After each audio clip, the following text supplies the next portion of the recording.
Okay, down to our last problem. A civil engineer is tasked with analyzing a concrete dam. Specific gravity, concrete 2.4 ang gagamitin. The structure must be designed with a trapezoidal cross-section daw and the height of 20.1 meters. Height pala. Stated pala. 20.1 meters. Hindi ka pa nasulat. 20.1 meters.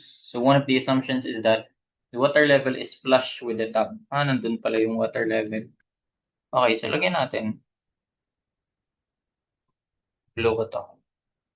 Ito yung tubig. Ang sabi kasi dyan, water acts in the inclined face of the dam yung isa naman water acts on the vertical face. So, ayan yung vertical face, ito yung inclined face. So, baliktarin ko na lang. Dito ko ilagay yung una. Nasa inclined yung water. Tapos, ito naman yung nasa vertical. Tama? Okay. Sinod ko lang yung format. Okay na yan. Okay. Oh, which is 3 meters wide. One of the assumptions is that the water level is flush with the top, which is 3 meters wide. Ito muna unahin natin. Given that the coefficient of friction between the dam's base and the foundation is 0.60, mu, lagyan natin. Mu 0.6. Ayan, coefficient of friction. And to achieve a factor of safety of 3 against overturning. Sige, mamaya na yan pag gagamitin natin. So, ito, 0.6 tsaka factor of safety of 3. Calculate the following based on two cases. Okay, so kailangan yun yung masatisfy natin. Paano nga ba formula dyan? Mu S, ano lang naman yan? Factor of safety against sliding tsaka overturning, di ba? Mu Ry over Rx. Sige, try natin. Ito pala, di pala natin makukuha, no? Wala nga pala yung base, required dimension of the base. So, grabe, puro ano to Puro express to in terms of B. Okay, so ano unahin natin? Ito yung water, sabi. Water acts on the inclined face of the dam. So, yun. So, express natin in terms of ano yan? Horizontal and vertical. Extend ko pa pala yung isa. Kaya ko ba ma-extend to? Hindi. And, nandito yung water surface. Diyan nag-act. So, syempre, may horizontal and vertical dyan, di ba? So, ito yung vertical. Nag-act sa centroid dito. Hindi nga natin alam to eh. So, if that is B, grabe, dumi. Tapos ito naman hydrostatic force. Acting, hindi siya centroid, kundi, yun nga, sa center of pressure. Isa pa nga. Bakit ang baba? Ayun.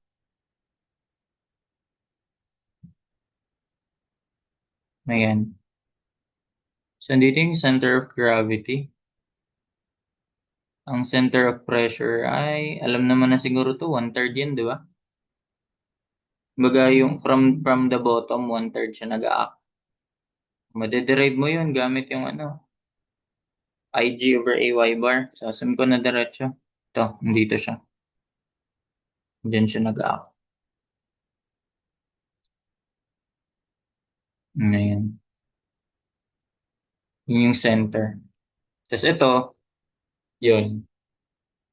So, paano natin gagawin yung mga yan? Ano bang sabing mga consideration niya? Coefficient of friction between the dam's base and the foundation. May given na mu. Tapos, factor of safety against overturn. Sige, gamitin nga natin yun. Saan ba natin magagamit yung mu? Di ba sa ano yan? Di ba sa factor of safety against sliding? Di ba? Mu Ry over Rx. Over Rx. So, ayun pala. Mapapalabas mo pala yung ano dyan. Ang Ry, kailangan natin yan. Total yan ng mga weight eh. Tapos Rx, eto hydrostatic force lang naman tong Rx. Di ba? Yan lang naman yung along x dyan eh. Tapos yung isa, factor of safety against overturning naman yun. Factor of safety against overturning, writing moment over overturning moment. Ayan, naka-express yan in terms of mga weight nila. Ito yung problema. Chips of dyan talaga malala. Sige, unahin muna natin yung mga weight. Ito. Ito madali lang. Sa gitna lang naman yan. Tapos ito, weight 1, pangalanan ko yung weight 1. Weight 2, itong isang triangle. Tapos weight 3 yung water. And weight 2, weight 3. Paano yan?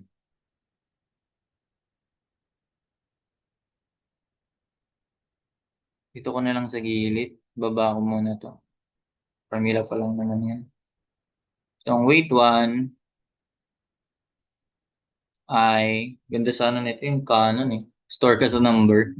Weight 1 ay, paano yan? Ang weight ay unit weight times volume. Unit weight niyan, may specific gravity yung ano, di ba? Ayan. So, pwede natin gawin na lang ganito, specific gravity, di ba? Unit weight ng object or in this case, unit weight ng concrete.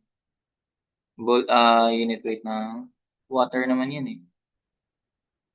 Ayun, tapos gawin ko na lang naka in terms of water para ma-eliminate na lang din yan, no? So 2.4 times specific 2.4 times unit weight ng water ang unit weight ng concrete. Ayan, times volume. Ang volume niyan, itong weight 1 ay 3 by 20.1 times 1 kasi pag ganyan, analysis of dams, nakaanta dyan per meter. 20.1 times 3 times 1. So yun, may value siya. May value siya! Ang weight ng to ang wala. So that will be 2.4 still. Unit weight ng concrete times volume, 1/2. Base, ayun. So kung if pangalanan natin yung base B, yung buong yan. Papangalanan natin base B, yung buong yan. Ayan. So ibig sabihin ito, B minus 3. Diba? Kasi 3 meters to eh. Base dito. Ayun. So, 1/2. Ito ang unknown na. 1/2 B minus 3 base times height 20.1. Siyempre, times 1, pero kahit di mo na-include yun. O, edi naka-in terms of B minus 3 pala to. Or, okay na yun. May ano lang natin isulat. Tapos weight, 3 weight ng water. Ayan ay unit weight ng water na talaga. Times volume. Ganun din. Equal lang yan siya sa weight 2. Same lang sila volume. Hinati mo lang yung rectangle niyan eh. Di ba? Kopyahin ko na lang to. Di ba? 1/2 B minus 3 times height. Ayan, yan pa rin. Ay, ayaw mo kopya. Yun. Bin binura. Ayan. So, 1/2 times base B minus 3 times height 20.1 times. Ayan. So, as is. Gawin ko na naka in terms of water. Matatanggal din yan. 12.4 times 20.1 times 2.4 times 20.1 times 3. So, ayan. 144.72 times unit weight ng water. 2.4 times 20.1 times 3. 144.72. Sige, 144.72 times unit weight ng water. Okay, di mo natin substitute yan para 9.81 kasi yun eh. Baka komplikado lang. 2.4 times 1/2 times base B minus 3 times height 20.1. So, ito naka in terms of yan, 24.12 by B minus 3 times unit weight ng water. And ito, of course, ganun din. Anong tatanggal lang dito? Yung 2.4 matatanggal, diba? So, may 1/2, 20. 1/2 by 20 lang yan. So, that's what? 10.05. 10.05 times B minus 3 times unit weight, no? Wutsa.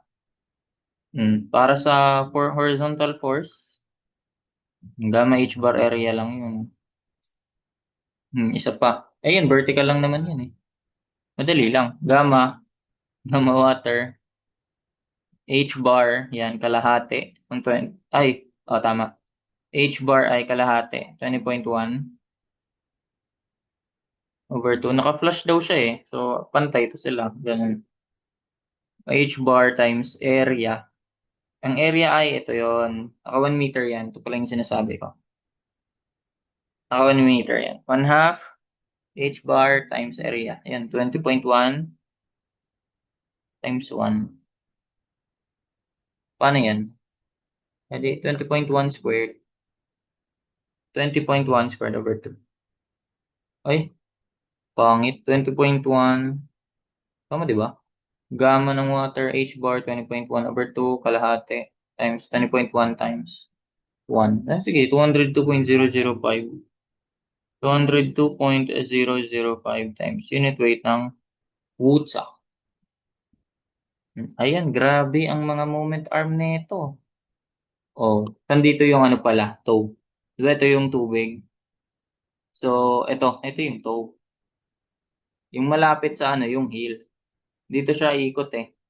Diba, pag tinulak mo yan, aangat to dito banda. Yan, magkakos uplift. Nandito yung toe, nandito yung heel. What the heel? So, ayan. So, kailangan natin ng mga moment arm from toe. Ito yung moment arm na ito.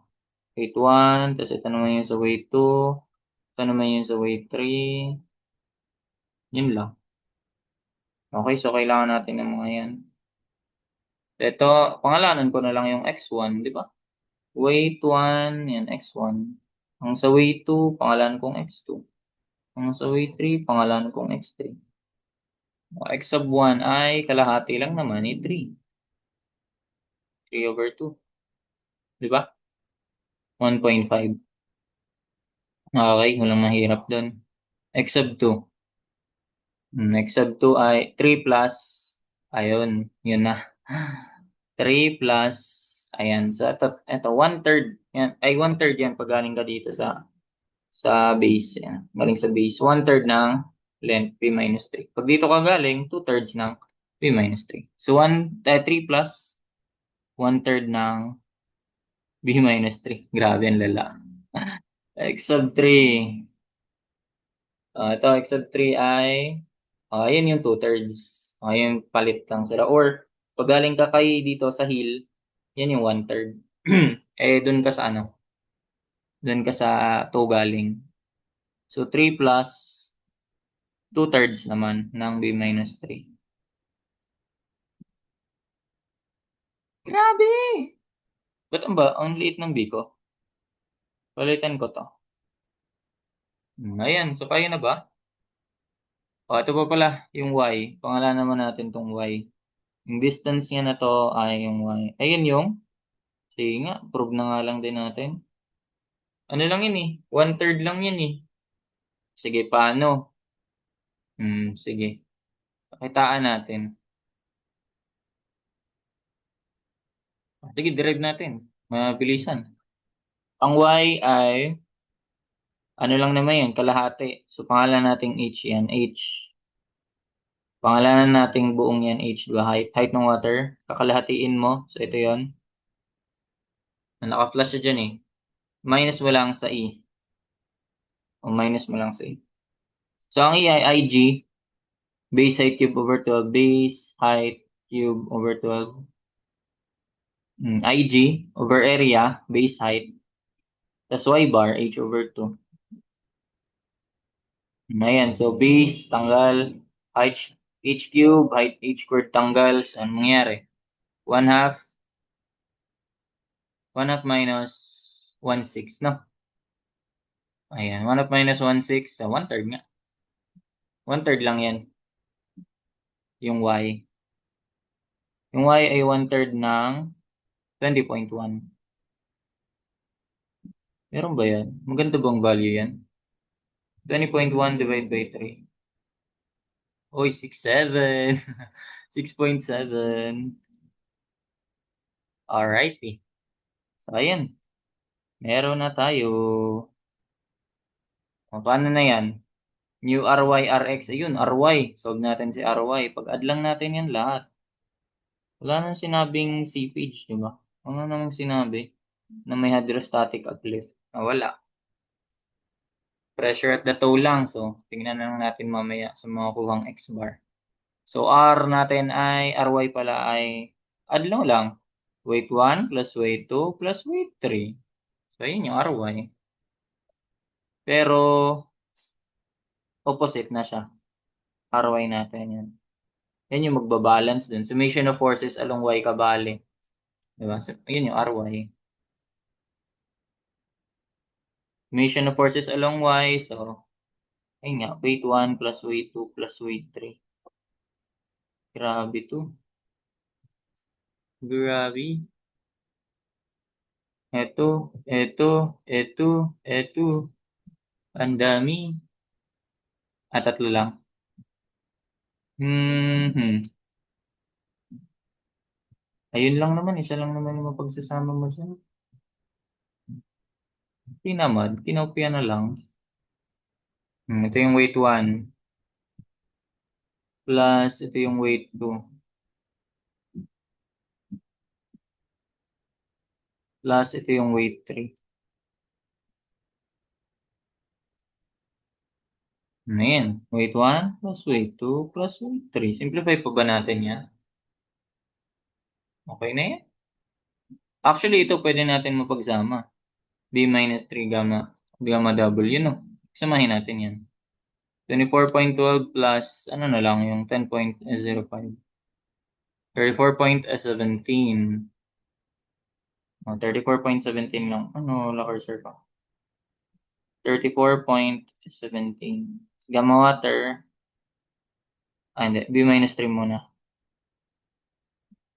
Miss gamma water. Tanggalin ko na yung mas umimple.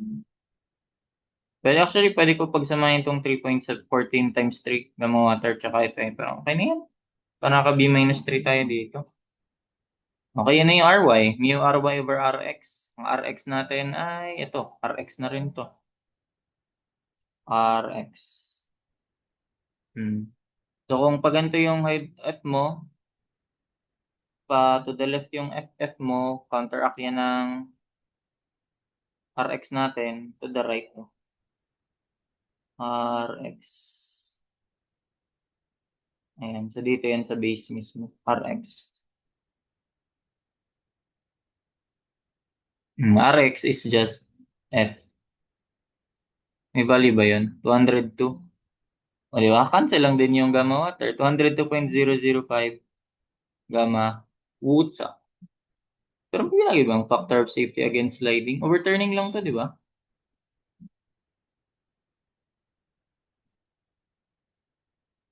Giging 1 ba siya? Sinabi ba? Analyze blah, blah.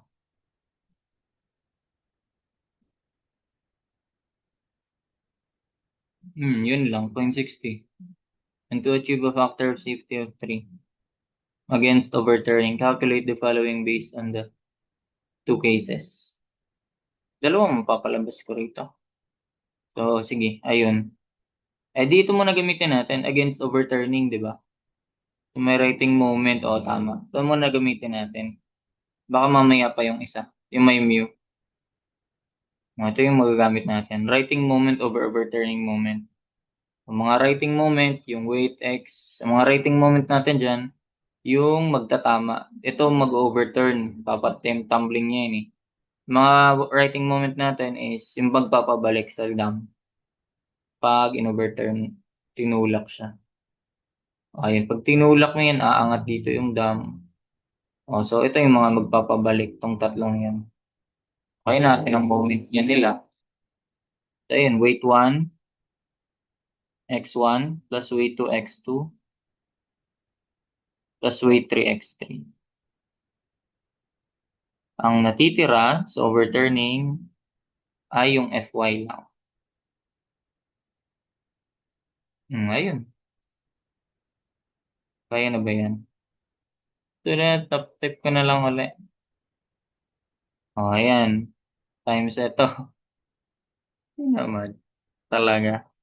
Talaga nga naman. Wait 2. Ayan. O, x2. Haba! Wait 3. x3. Haba! Grabe! So, wait 1. x1 plus wait 2.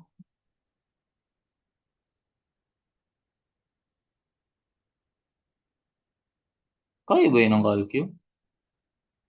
Wait 3, x3. Eh, bakit ko dinama yung x3? X3. Ayan. So, ayan eh. In terms of B na lang. Diba? All over Fy. Grabe. F times Y yan ha? F times Y. F times Y. Ito lang ba talaga magagamit natin ba? Ayan. Mhm.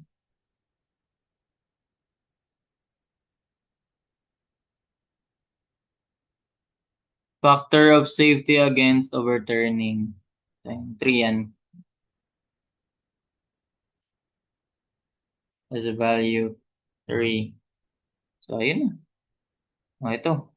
O, tingnan mo. Yung mga kapag pinactor out mo yung gamma water kasi lahat ng terms may gamma water. Gamma water. Ayan, gamma water. Gamma water. O, tanggal yan. O, tama. 1, 2, tatlo na pala yan. For gamma water, tanggal. So, ito. Sana kumasa. Kasa nga ba? Gagawin ko, modify ko na to para one-liner ako. So, 3 times, ito na.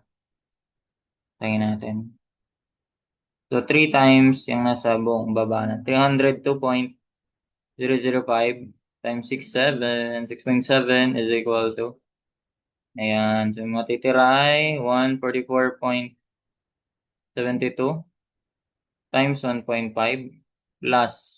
Kaya naman siguro. Di naman gano'ng kahaba. 24.12 by B minus 3. Sige, sa B ulit natin. B minus 3. Wala. Times 3 plus 1/3 ng B minus 3.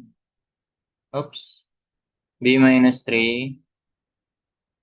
Kaya yan. Plus 10.05 times B minus 3. Hala. Kaya ba? 3 plus. Puta yan. 2/3. Inagad talaga. Times B minus 3. Abot, abot, abot. Hindi pa nagbi-blink. If store sa B. Tama ba? Tignan natin mamaya pag di mo palabas. That is 14. Sige, mga 10. Subukan natin mga 10. Uy, 16. Ba't sumobra? Okay. Ba may isa pa kasing condition, di ba? Ayan, factor of safety 3. Sige. Double check nga natin. May mali ba ako? Hindi times 202.005 times 6.7 equals 144.72 times 1.5 plus 224.12 times B minus 3 times 3 plus 1/3 ng B minus 3 plus 10.05 times B minus 3 times 3 plus 2/3 ng B minus 3. So, yun talaga yung may isa pa kasing kailangan i-consider. Okay, okay, okay. Wait, wait.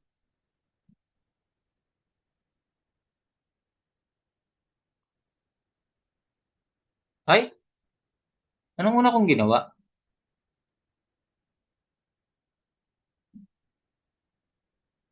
Ba't yan na yung sagot sa isang answer? Isang Yan na yung sagot eh. 16.0402. Nagkapalit ba? Ito na pala yung sagot. Tama. Ito nga. 16.402. Pero nasa, ha? Water acts on the vertical face. Baka nagkapalit. Baka nagpalit yung case 1, case 2, no? Nagpalit siguro yun. Di ko kasi maano yung pagkalagay. Nagkapalit na. Ay, wait. May sinabi ka dun ah.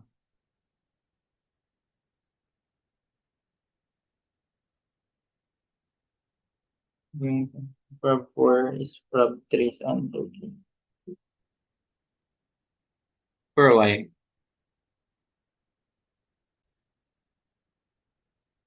Okay. So, ito nga ata yun. Kapalit. Ito yung napalabas natin eh. Di mo naman napapalabas yan kung yan yung sa kabila.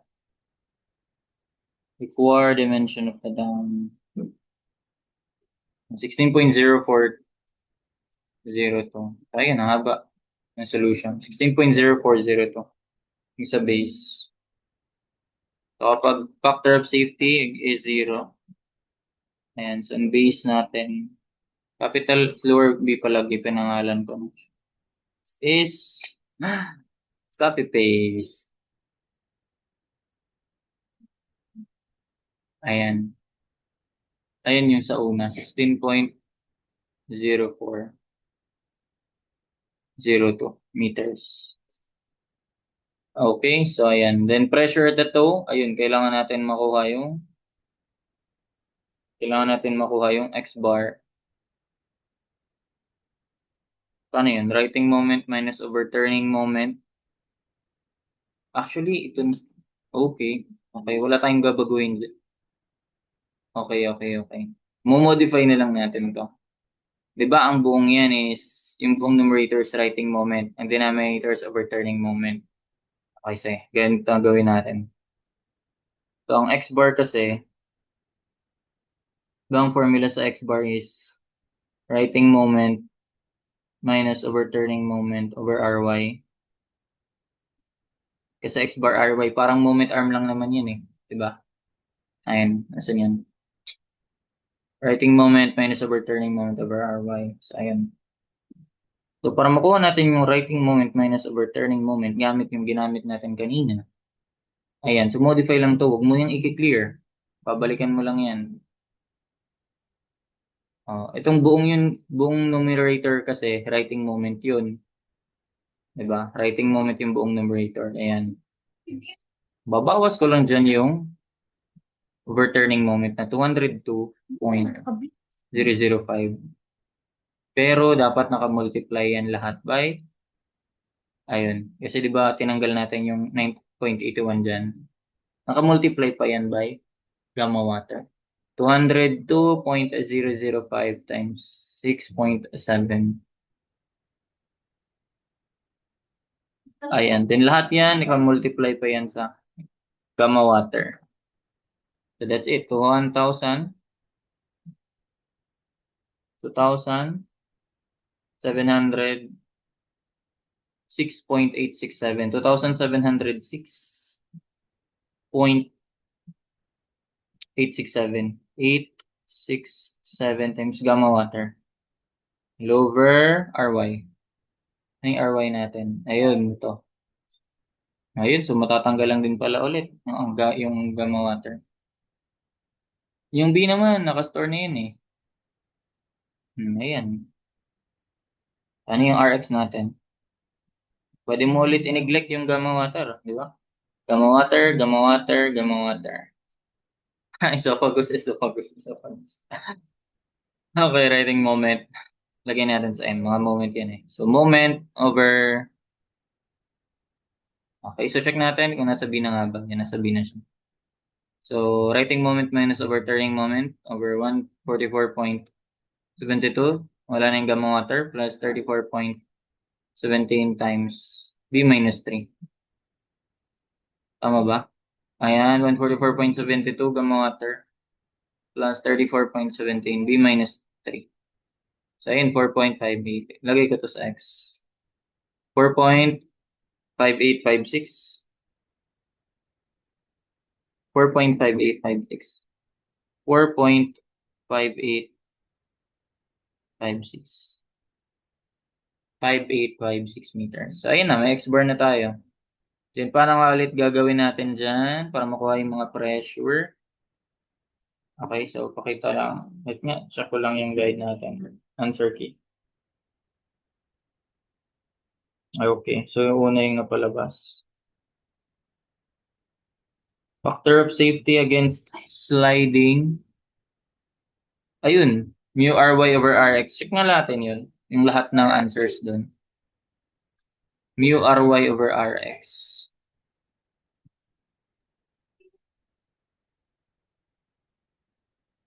Factor of safety against sliding.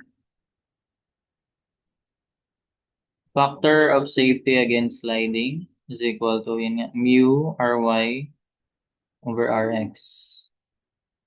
Ang mu I, yun nga, 0.6 yun, di ba? And 0.6. Times ry natin, ayun yung ry. Buong yan. Mu ry over rx. Over rx. Ayan. Nakagama water pa rin. Pwede natin. Di ba? Matatanggalan din naman yung gamma water kasi. O, cancel. Gamma water, gamma water, gamma water. Okay, so simplify natin. That is equal to 0.6 times 144.72. Pag ratio kasi makaka-cancel lang yan eh. 0.6, 144.72 gamma water, wala na yan. Plus 34.17 times B minus 3. Mas gamma water, wala na. 202.005 gamma water. So yun, 1 point and 7533. Same, same. 1.7533. So ayun, palabas din yan. Nasa answer key yan eh. Sige, palabasin natin lahat ng nandun. Done with the B. Ito yung B. Yan, yung factor safety against sliding. So, ayun, greater than 1. Di ba? Yan yung ano natin. Kaya safe yan. Nandito yan. Ang factor of safety dapat, yan, mga greater than 1. Factor of safety against sliding should be greater than 1. And factor of safety against overturning, it should also be greater than 1. So, therefore, safe.